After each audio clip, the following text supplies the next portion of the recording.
Saudara Menteri Sekretaris Negara Prasetyo Hadi menyatakan Presiden Prabowo Subianto segera mengumumkan Komite Reformasi Polri.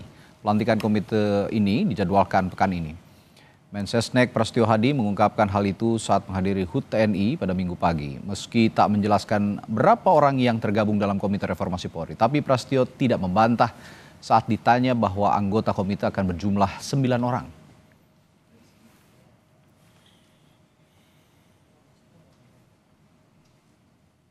Mas, komite reformasi kepolisian Minggu depan?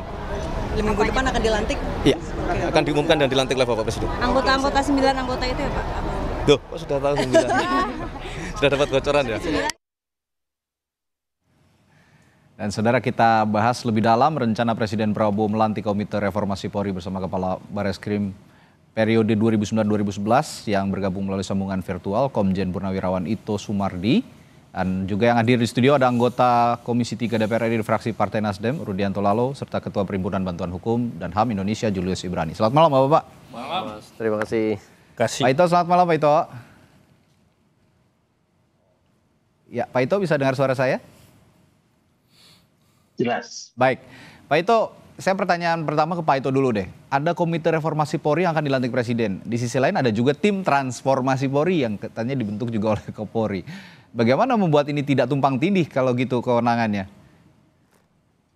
Jadi begini Mas, sebelum digulirkannya ya isu akan dibentuknya tim reformasi pasca pertemuan dari Gerakan Nurani Bangsa kepada Bapak Presiden, Polri sejak kejadian tanggal 25 itu sudah memperkuat jajaran daripada penasihat ahli ya menjadi 32 orang. Kemudian juga telah melakukan rapat maraton yang intinya adalah kita ingin mengetahui penyebab-penyebab dan kelemahan-kelemahan apa yang ada di dalam tubuh Polri saat itu. Ini merupakan langkah proaktif daripada Bapak Kapolri. Kemudian kami sewaktu itu belum tahu ada rencana pembentukan Komite Reformasi. Hanya ada tuntutan-tuntutan dari masyarakat agar ada reformasi di tubuh Polri. Jadi kalau dikatakan kita mendahului, ya betul ya, tapi itu dalam langkah proaktif. Tapi kalau membangkang atau istilahnya tidak memenuhi permintaan Presiden, saya kira mungkin keliru karena kita sudah berjalan dulu sehingga kemudian kita juga sudah menginventarisir ya Mas, bahwa Polri itu kan sudah melakukan reformasi pada saat tahun 2002 ya sebagai hasil daripada 2009. Kemudian kita membuat struktur, kemudian instrumental berupa protap-protap dan kultur. Nah, di kultur inilah memang ada kelemahan yang tentunya kita melihat di mana kelemahannya sehingga masyarakat saat ini adalah merasa bahwa kepercayaan kepada Polri itu menurun. Nah, disitulah kita melakukan pengkajian yang sangat mendalam dengan melibatkan para pakar, pada ahli, kemudian juga dari komunitas sipil ya. Saya kira ini yang dilakukan oleh Pak Kapolri sampai saat ini. Demikian. Tapi arah pertanyaan saya sebenarnya Pak Ito, dengan batasan kewenangan nantinya antara Komite Reformasi bentukan Presiden dan tim transformasi yang dibentuk Kapolri, sebenarnya bagaimana batas kewenangannya nanti? Ya, saya kira mungkin itu akan menjadi sinkron ya, karena kan yang lebih tahu untuk di dalamnya Polri itu adalah dari Polri sendiri. Nah, tentunya kalau masyarakat melihat Polri dari luar, ada hal-hal yang akan bisa memperkuat daripada hasil reformasi Polri yang telah dibuat ya dalam buku Quick Win ya, akselerasi transformasi ini, dan juga kita sudah membuat buku saku yang intinya adalah do and don't ya, apa yang harus dilakukan dan apa yang tidak boleh dilakukan. Nanti dari tim reformasi atau komite reformasi ini tentunya akan memperkuat dan akan memperdalam daripada hal-hal lain yang tentunya akan menjadi masukan sangat berharga daripada tim reformasi Polri saat ini. Jadi sama sekali tidak ada bertentangan, ini pasti saling mengisi ya, dan akan sinergis ya hasilnya. Ya, kalau kata Pak itu tidak bertentangan, akan saling mengisi. Saya akan tanya juga kalau ke Bung Julius dulu. Kalau dari kacamata koalisi masyarakat sipil atau masyarakat sipil lah dilihat, ini justru ada suara-suara bahwa melihat, wah ini ada tandingan nih gitu untuk menandingi tim reformasi Polri yang dibentuk oleh Presiden. Bagaimana Bung Julius? Ya, makanya indikator utama yang kita lihat itu adalah substansi.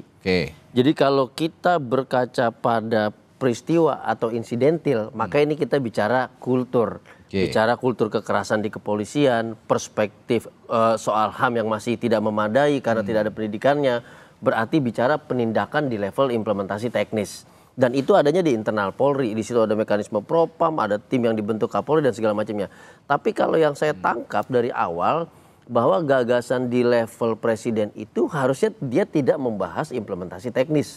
Dia membahas hal yang lebih besar, apalagi dia pakai jargon yang luar biasa yaitu reformasi, yang artinya perubahan yang konstitusional, yang artinya indikatornya kalau komite presiden itu serius, maka pertanyaan kita ada DPR nggak di situ? Nah, ini pertanyaan. Tapi kalau tidak ada, maka 10 tahun yang sebelumnya itu akan kita ulangi lagi pembentukan tim percepatan hukum, pembentukan tim kebijakan, paket kebijakan hukum dan segala macam yang kesemuanya berujung sia-sia dan tidak mengubah apapun. Apalagi nama-nama yang disebutkan, nama-nama yang kemarin juga sama juga. Jadi saya pikir ini bukan soal kewenangan yang bentrok, tapi tidak adanya indikator yang substantif.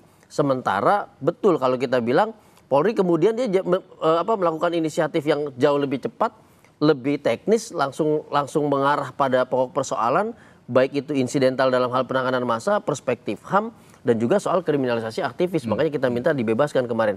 Jadi ini dua hal yang mesti kita lihat secara berbeda. Kalau dikatakan melengkapi, ini agaknya malah jadi level presiden yang menunggangi level teknis yang ada di internal Polri. Harusnya nggak begitu. Nah, jadi kami bilang jangan mengulangi hal yang sama. Mari kita fokuskan pada hal yang lebih produktif sesuai dengan porsinya. Kata kuncinya itu aja, Mas. Gitu.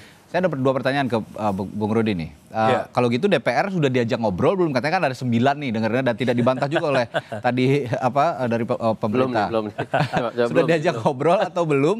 Dan kira-kira apa kalau langkah selanjutnya kalau memang ini nanti akan dibentuk untuk DPR? Yang pertama tentu mengutip pernyataan pimpinan kami, Profesor Susmi Dasko, bahwa baik tim yang akan dibentuk Bapak Presiden maupun yang dibentuk oleh Kapolri itu tidak saling bertentangan, tapi diharapkan saling melengkapi. Ya, kalau ada kolaborasi dan sinergi lah, 2 tim yang akan dibentuk, baik Bapak Presiden maupun Pak Kapolri. Itu yang kita harapkan sebenarnya. Kalau ditanya apakah DPR kan posisi di ketatanegaraan kita adalah lembaga pengawas, pengawas kekuasaan eksekutif. Kapolri, Polri dalam hal ini adalah organ pembantu presiden yang tugasnya hari-hari di konstitusi didudukan sebagai memelihara keamanan dan ketertiban, melayani, mengayomi, melindungi masyarakat dan serta penegakan hukum. Siapapun yang ditunjuk Bapak Presiden maupun Kapolri itu menjadi kewenangan DPR untuk senantiasa mengawasi apa kerja yang akan dilakukan oleh tim reformasi Polri ini. Kami sih berharap ya wacana reformasi Polri ini tidak sekedar berlama-lama menjadi wacana. Kita berharap Presiden segera kalau memang ada niat untuk membentuk komite reformasi Polri, untuk kemudian tim yang dibentuk ini apa yang dirumuskan, pemetaannya seperti apa yang menjadi kekurangan, apa yang menjadi aspirasi publik yang disuarakan kalau tidak salah ada 9 titik lemah yang mau diperbaiki seperti yang diungkapkan oleh Pak Ito misalkan soal kultur yang jadi problem yang jadi diskusi hari-hari ini. Apa yang salah dalam kultur Polri misalkan supaya betul-betul kami pun juga di DPR bisa mengawasi itu dan kemitraan kami dengan Polri hari ini berjalan dengan baik. Tentu dalam konteks pengawasan, kira-kira begitu. Ya kalau gitu saya tanya ke Pak Ito, bagaimana bisa Pak Ito ini lembaga yang akan dibentuk ini, baik transformasi maupun reformasi Polri, tidak mengikut sertakan DPR. Padahal lembaga-lembaga ini nantinya seperti dibilang Bu Rudi tadi di bawah pengawasan DPR. Tapi jangan dijawab dulu Pak Ito, nanti akan saya tanyakan itu setelah jeda di Sapa Indonesia Malam, sesaat lagi.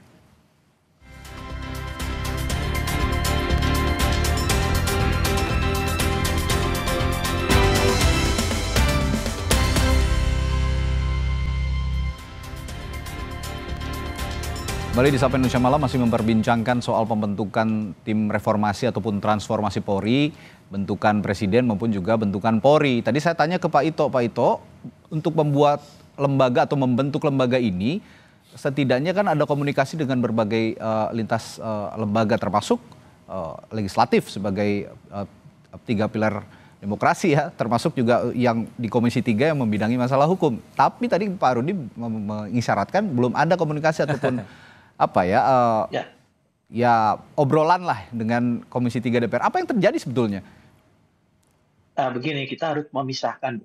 Saya juga kan pernah menjadi anggota aktif dan kami bermitra selalu dengan DPR. DPR adalah lembaga pengawas kita. Ada Kompolnas juga, selain Kompolnas. Jadi yang sekarang sedang dilakukan oleh Kapolri adalah bagaimana untuk menginventarisir, merefleksi diri kita dengan adanya kejadian-kejadian ini, dikumpulkan dari berbagai komplain masyarakat, sehingga kita akan membuat dulu menginventarisir dalam bentuk klaster-klaster. Mungkin tadi bisa disampaikan oleh Mas Julius, misalnya di bidang pelayanan, di bidang penampilan, ya, penampilan baik pada saat dinas maupun keluarga, penegakan hukum, kemudian di bidang perlindungan, ya. Nah, tentunya ini yang dilihat satu-satu, yang kita bukan berarti kita tidak mengabaikan DPR, sama sekali tidak. Bahkan DPR nanti kalau sudah selesai bisa memanggil Polri ya untuk melakukan RDP, sehingga kita harus memberikan kepada DPR apa yang sudah dilakukan oleh Polri. Karena kan DPR juga merupakan mitra daripada Polri. Jadi bukannya kita tidak mengabaikan atau tidak melaporkan, karena memang yang dilakukan saat ini adalah dalam rangka upaya melakukan pengkajian, mengevaluasi, dan merefleksi ke dalam. Nah, sekarang sudah ada perintah Kapolri dalam batas waktu 3 bulan ke depan. Ini dilakukan pengawasan. Yang mengawasi juga ada satu badan atau fungsi internal, tetapi juga didampingi oleh dari independen. Sehingga nanti kita lihat apakah memang yang sudah dilakukan ini dilaksanakan tidak oleh pihak kepolisian. Kita lihat saja sekarang yang simpel di jalanan, ya. Polisi lalu lintas itu sudah sangat berubah saat ini, ya. Kemudian juga dalam mengawal unjuk rasa. Tadi saya lihat di Depnaker itu ada, Kemenaker ada unjuk rasa cukup besar. Saya lihat di sana sudah jauh berubah seperti pada saat sebelumnya. Dan nanti mungkin yang dikatakan Mas Julius mengenai masalah bagaimana untuk penanganan masalah daripada aktivis yang saat ini diamankan, tentu ini akan menjadi satu bahan penilaian juga, demikian. Oke, apa yang diutarakan oleh Pak Ito tadi soal sebenarnya ini masalah terobosan begitu ya, terobosan yang bisa dilakukan ya kalau mau reformasi, mau bertransformasi ya, terobosan apa yang bisa ditawarkan, kira-kira seperti itu. Nah, kalau gitu kita bicara terobosan, Bung Julius, kira-kira apa yang perlu dipastikan bahwa komite ini tidak bekerja hanya sekedar situasional saja, saat terjadi sesuatu baru ada pembentukan lembaga-lembaga seperti ini begitu. Oke, saya responnya begini dulu. Pertama kita kenal tuh quotes yang namanya siapa cepat dia dapat. Gitu. Jadi kita nunggu ini presiden ngapain dari kemarin, nggak tahu arahnya kemana gitu ya. Jadi skor sementara 1-0. Jadi Kapolri cepat bertindak segala macam, mau nggak mau ini yang kita sambut karena siapa cepat dia dapat. Itu pertama. Yang kedua, kami melihat diskursus di level presiden ini dengan kata-kata reformasi yang sebetulnya tahun 98 2002 sudah terjadi, ini gagasan yang substansinya nggak ada. Tapi yang diributkan adalah delegasi. Makanya saya berkali-kali bilang, ini gimana bisa levelnya teriaknya level langit gitu, reformasi. Tetapi diskursusnya delegasi mendahului substansi. Gitu loh. Substansinya apa? Tapi yang diributkan Mahfud MD yang sudah gagal dengan tim percepatan reformasi hukum dan anti korupsi, dengan TGPF Kanjuruhan dan segala macam kegagalan 10 tahun Jokowi. Tapi substansinya belum ada. Nah, kalau tadi meresponnya, bagaimana kalau nanti DPR diundang segala macam? Kalau nanti Polri tiba-tiba inisiatif manggil DPR, skornya 2-0 ini, Mas. Lebih cepat gerak Polri daripada Presiden. Nah, soal terobosan tadi, saya pikir kita harus bandingkan dengan kira-kira substansinya apa. Kita harus fokus kepada substansi. Kita waktu itu, saya pada saat presentasi di hadapan Kapolri dan seluruh PJU, saya bagi 3. Pertama wajah, yang kedua watak, yang ketiga wujud, 3W. Wajah itu yang betul-betul di hadapan masyarakat dia lihat. Tidak boleh ada flexing gaya hidup mewah, tidak boleh bersikap kasar, arogan, represif, kekerasan dan segala macam, penanganan aksi dan segala macam harus pakai hak asasi. Yang kedua adalah soal watak. Ini watak memang harus dari pendidikan awal rekrutmen, harus dari mekanisme fungsionalnya seperti apa. Yang ketiga wujud, ini kita bicara entitas. Nah, ini yang harusnya di level presiden dengan DPR berdua merumuskan pasal 30 UUD itu dalam wujud keamanan dan ketertiban yang diemban oleh Polri ini seperti apa.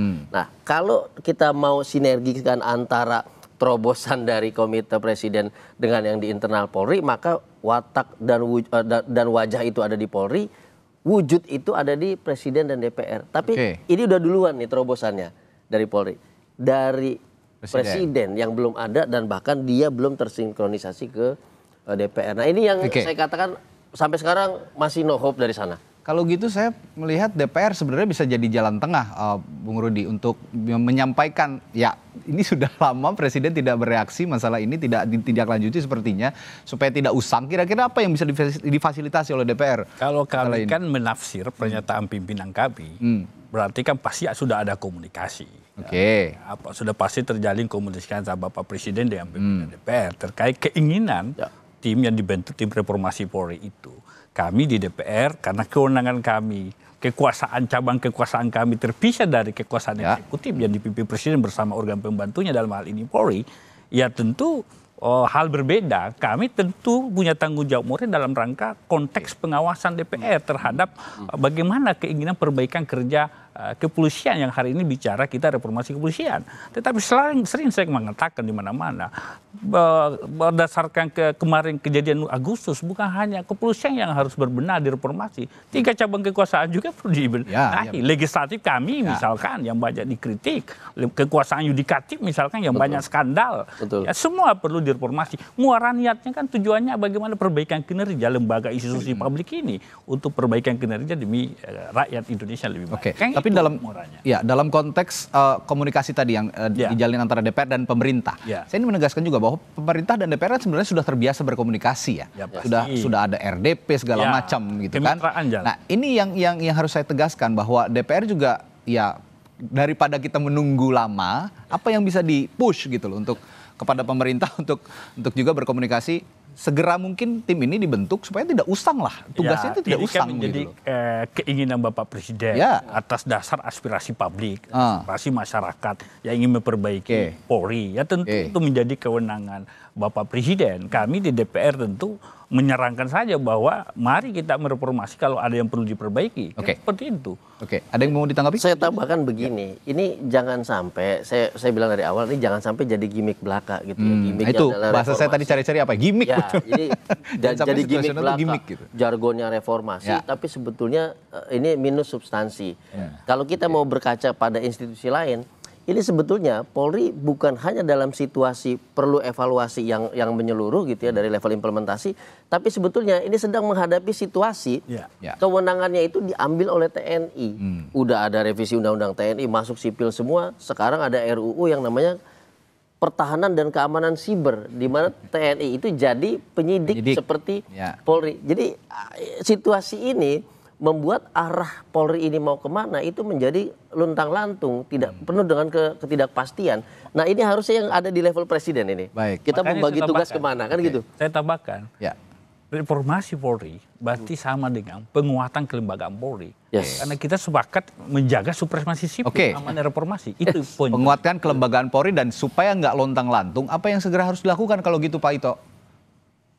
Ya, saya sependapat dengan Bung Julius, dengan Mas Rudi ya, saya kira betul sekali. Kadang-kadang saya sendiri agak bingung ya, karena sekarang banyak kewenangan yang tumpang tindih. Nah, disinilah peran DPR sebagai lembaga legislatif ya, sebagai kalau dalam politik hukum kan hukum itu adalah merupakan produk politik ya. Tentunya di sini perlu ada satu pembicaraan yang bersifat lintas sektoral, komprehensif. Tadi juga dikatakan Mas Julius. Saya juga tahu Mas Julius kemarin habis diundang dan bisa menyampaikan ke Pak Kapolri apa-apa yang menjadi masukan komunitas sipil atau civil society. Dan sekarang kan kita juga harus melihat masyarakat ya Mas. Objek daripada polisi itu masyarakat.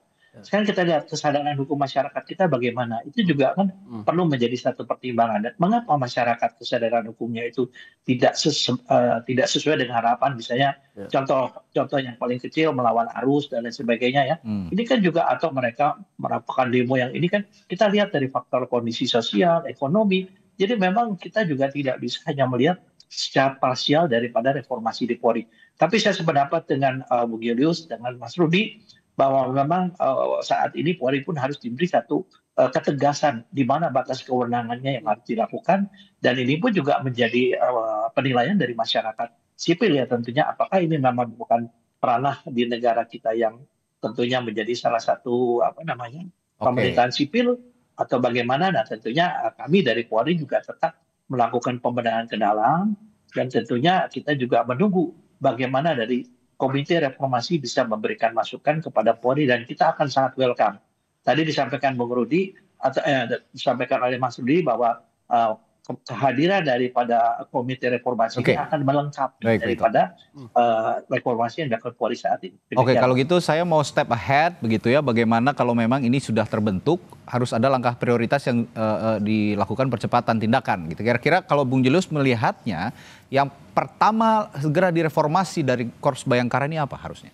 Yang pertama adalah soal evaluasi menyeluruh, mulai dari kebijakan, kemudian implementasi kewenangan, sama yang ketiga adalah kebutuhan dari masyarakat itu apa. Karena end user dari Polri ini adalah masyarakat. Karena Polri diatur oleh konstitusi, maka Polri itu selevel nasi. Dia kebutuhan sehari-hari masyarakat. Sembakonya lah ya. Sembakonya masyarakat. Jadi emang dia harus bagaimana mekanisme sehari-hari, evaluasinya, koordinasinya bagaimana, pengawasannya bagaimana. Itu sudah harus ada rumusannya. Jadi nggak bisa kita hanya melihat 1-2 peristiwa, nggak akan menghasilkan apa-apa. Makanya tadi saya katakan, kalau peristiwa lalu jargonnya reformasi tapi substansinya nggak ada, ini sih jadi gimmick doang. Nggak usah dibentuk sekalian, serahkan saja kepada Polri koordinasi dengan mitra kerja yang namanya Komisi 3 DPR RI. Selesai sampai di situ. Tapi kalau mau betul-betul memperbaiki, satu contoh, kewenangan siber belum diatur. Ya, itu sudah sampai di mana-mana. Bagaimana masukin itu ke dalam Undang-Undang Polri nomor 2 tahun 2002 yang sudah berusia 23 tahun. Nah, itu yang harus difikirkan. Bagaimana dengan soal criminal justice system berbasis digital evidence dan segala macam, itu juga belum dirumuskan. Bagaimana pendidikan-pendidikan yang untuk level penyidikan tindak pidana khusus dan segala macam, itu juga belum dirumuskan. Jadi itu yang harusnya di depan mata bisa kita lihat dan tidak usah pakai jargon-jargon gimmick. Intinya sih sebenarnya simpel. Betul, tadi saya sepakat bahwa masyarakat itu, publik itu adalah sembakonya Polri, harusnya didengar lebih awal. Nah, kalau begitu masyarakat itu saya percaya, simpel aja sih, pengen hidup tenang, pengen makan enak, mengaspirasikan sesuatu tanpa ada hambatan. Betul. Bung Rudi, kalau gitu di Komisi 3, apa yang bisa disuarakan atau disampaikan, mungkin di konstituen ada yang menyampaikan sesuatu untuk spesifik hal ini? Polri itu kan rasa sewakotama, dia pelayan bangsa, abdi bangsa. Jadi posisinya sangat vital. Anda bisa bayangkan kalau satu hari tanpa polisi kan, yang sangat vital, dia melindungi, mengayomi, melayani masyarakat. Itu saja yang didukung konstitusi, itu yang diperbaiki Polri. Dan penegakan hukum yang jadi problem hari ini yang turut menurunkan citra Polri adalah penegakan hukum. Seringkali kita mendengar ada oknum yang menyalahgunakan kewenangan yang diberikan atas nama hukum. Ini yang banyak dikritisi oleh kawan-kawan. Dan menurut saya ini yang perlu diawasi benar. Pengawasan internal, pengawasan eksternal, pengawasan DPR. Muaranya tujuannya tentu untuk perbaikan kinerja Polri yang kita cintai. Kalau gitu saya coba simpulkan, alih-alih berkutat pada 9 nama siapa sebenarnya yang akan mengurusi tim reformasi, saya lebih sepakat, mungkin publik lebih sepakat bahwa pikirkan saja 9 bahan pokok tadi yang dibilang betul sekali. Bung Julius, untuk didengar lebih awal oleh institusi Polri dalam rangka mentransformasi ataupun juga mereformasi institusi Polri. Baik, terima kasih Bung Julius, Bung Rudi dan juga Pak Ito sudah bergabung di Sapa Indonesia Malam hari ini. Sehat selalu, sampai jumpa lagi Pak.